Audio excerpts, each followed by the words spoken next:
Baik, Assalamualaikum warahmatullahi wabarakatuh. Perkenalkan, nama saya Fauzia Lidasari. Di sini saya akan menjelaskan tentang pengertian sistem ekonomi Islam. Sistem ekonomi Islam ini yaitu sistem ekonomi yang tersendiri, bukan merupakan perpaduan atau campuran antara sistem ekonomi kapitalis dan sosialis. Sistem ekonomi Islam ini menciptakan manusia bukanlah sebagai sentral, melainkan sebagai hamba Allah yang harus mengabdi dan mengemban tugas yang dipercayakannya sebagai hamba. Jadi, dalam kegiatan ekonomi ini harus menjunjung tinggi nilai-nilai kepemilikan, nilai-nilai keadilan, kebebasan, keseimbangan, dan persaudaraan, serta kebersamaan sesuai dengan tuntunan ajaran agama agar tercipta sebuah tatanan hidup pribadi dan bermasyarakat serta bernegara yang baik.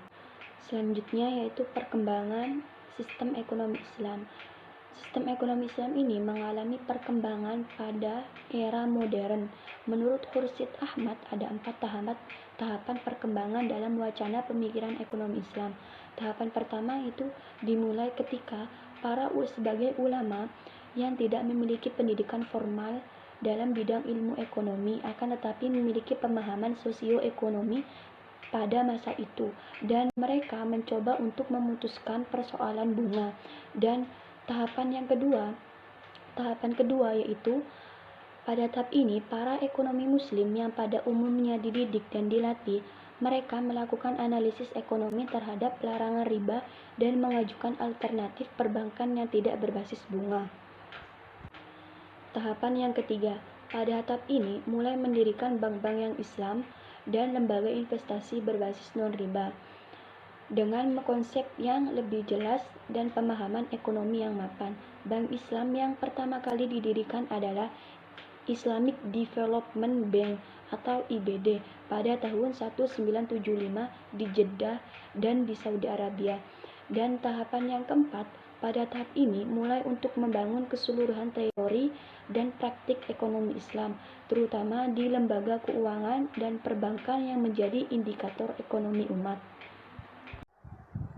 Baik, saya Ramalia. Di sini saya akan menjelaskan tentang prinsip-prinsip ekonomi Islam.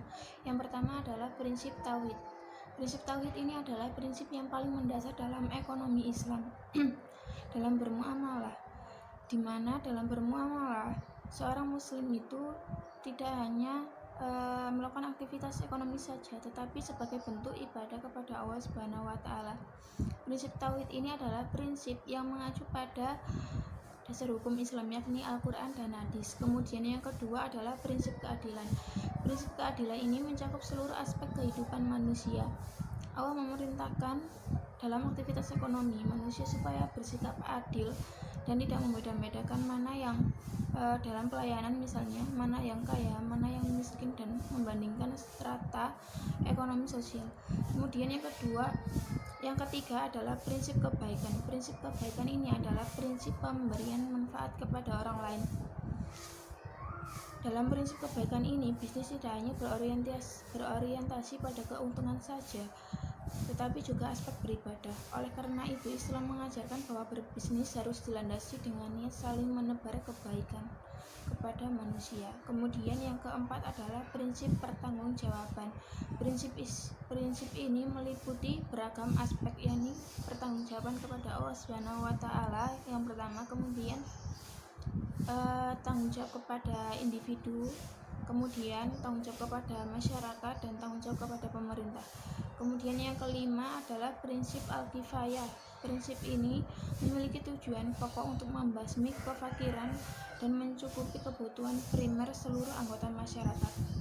Islam mengajarkan sebagaimana ekonomi Islam bisa mensejahterakan pribadi-pribadi pelaku bisnis dengan keuntungan yang didapatkannya, juga harus mensejahterakan sesama manusia, sehingga tidak ada masyarakat yang kaya sendiri sementara di sekelilingnya masih ada orang yang sedang berada di bawah garis tertentu. Syariat juga menentukan keseimbangan kepentingan individu dan kepentingan masyarakat.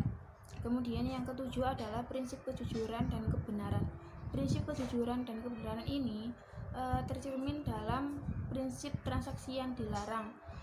Jadi transaksi itu harus jelas, akadnya juga harus jelas, objek yang diakadkan itu juga harus jelas.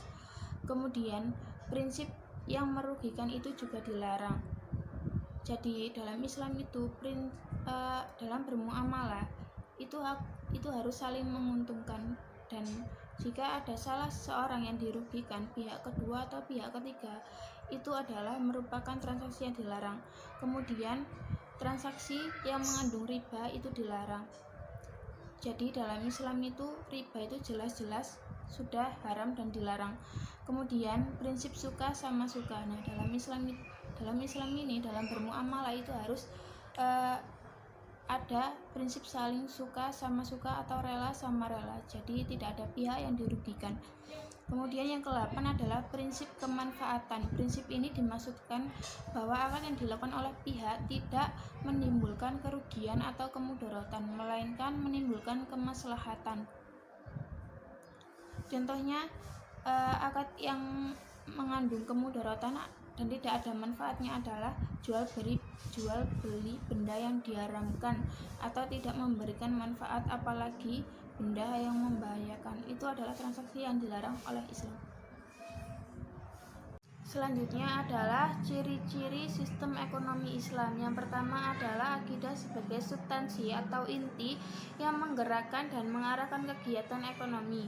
Kemudian yang kedua adalah syariah sebagai batasan untuk memformulasikan keputusan ekonomi. Kemudian yang ketiga adalah akhlak sebagai parameter dalam proses optimalisasi kegiatan ekonomi. Selanjutnya, kelebihan sistem ekonomi Islam. Sistem ekonomi Islam ini tentu sangat mempunyai kelebihan daripada sistem ekonomi yang lainnya. Yang pertama adalah nilai-nilai yang tertanam dalam ekonomi Islam sangatlah kuat, sehingga dalam proses ekonomi untuk mencapai tujuan tidak menggunakan cara-cara yang tidak disyariatkan oleh Islam, yakni cara tipu daya atau unsur intrik. Kemudian yang kedua adalah sangat memperhatikan kepemilikan individu, tetapi tetap memiliki batasan-batasan yang telah disyariatkan oleh Islam. Jadi batasan-batasan ini itu seperti cara memperoleh kepemilikan itu harus dengan cara yang halal atau dengan cara yang disyariatkan. Kemudian yang ketiga adalah negara merupakan institusi penting dalam perekonomian. Salah satu posisi sentral dalam perekonomian.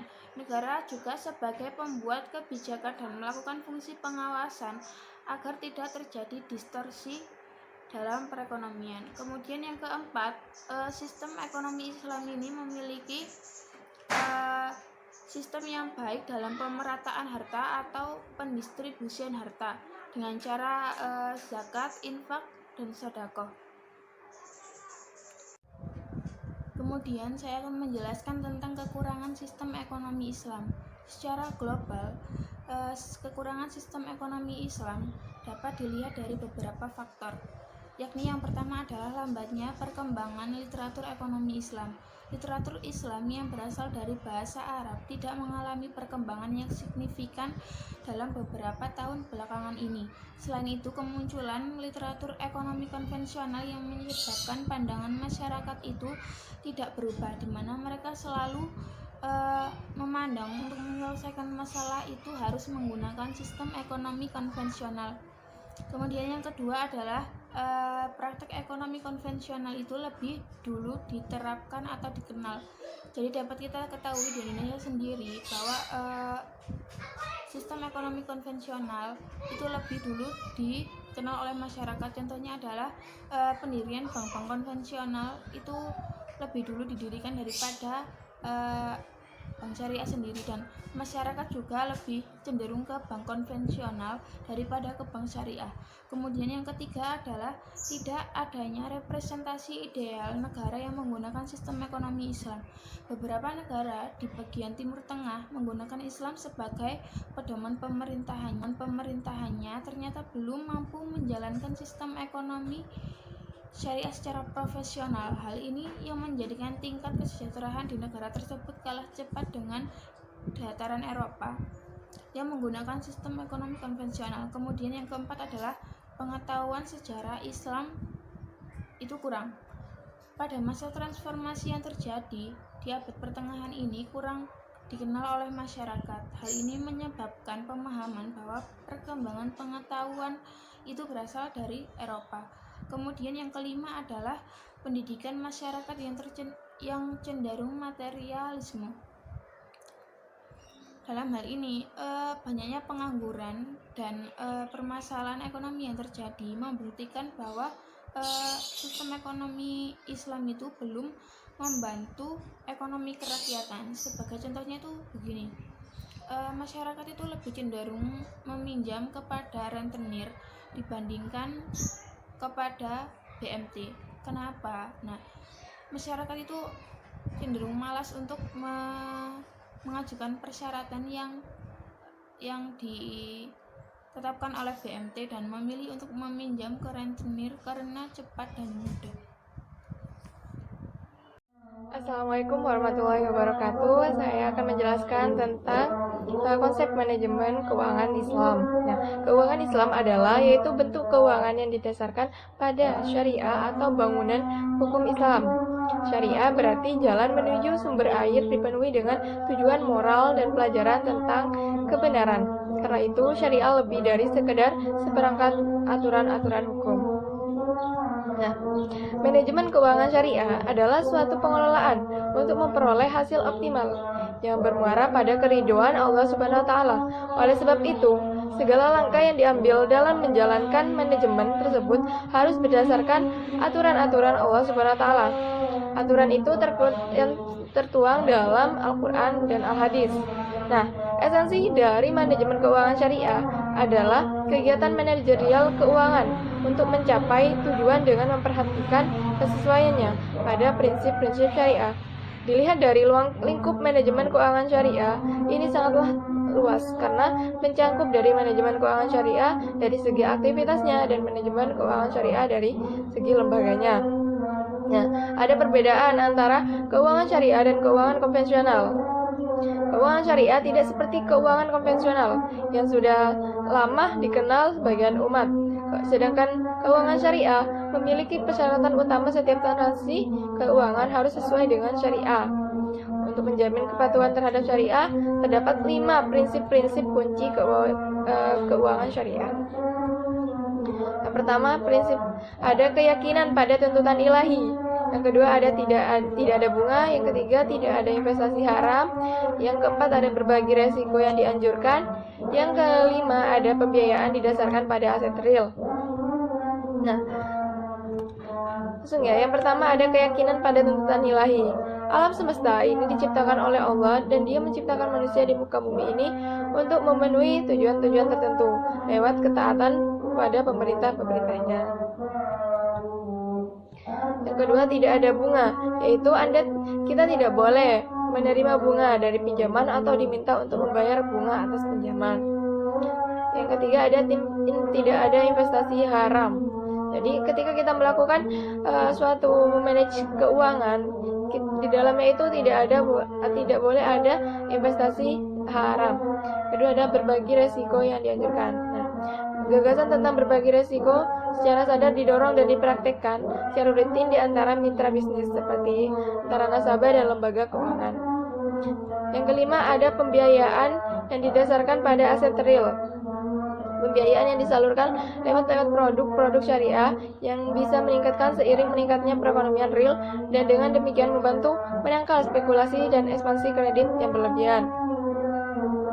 Berdasarkan prinsip ekonomi syariah dalam perencanaan, pengorganisasian, penerapan, pengawasan yang berhubungan dengan keuangan syariah adalah yang pertama, setiap upaya-upaya dalam memperoleh harta harus memperhatikan sesuai dengan syariah, seperti perniagaan jual beli, pertanian, industri, atau jasa.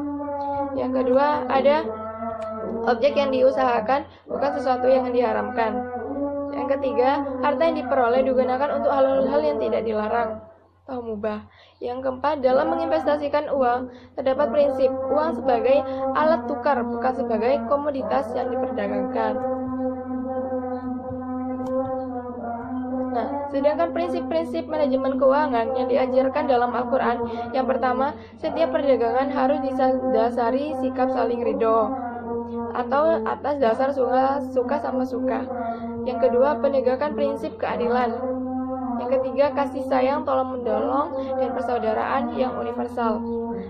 Yang keempat, dalam kegiatan perdagangan tidak melakukan investasi pada usaha yang diharapkan, seperti usaha merusak mental dan moral, misalnya narkoba dan pornografi.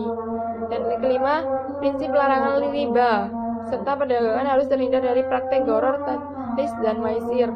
Yang keenam, perdagangan tidak boleh melainkan diri dari beribadah, sholat atau zakat, dan mengingat Allah. Jadi ketika kita melakukan suatu manajemen keuangan sesuai dengan Islam, itu harus diniatkan untuk Allah SWT.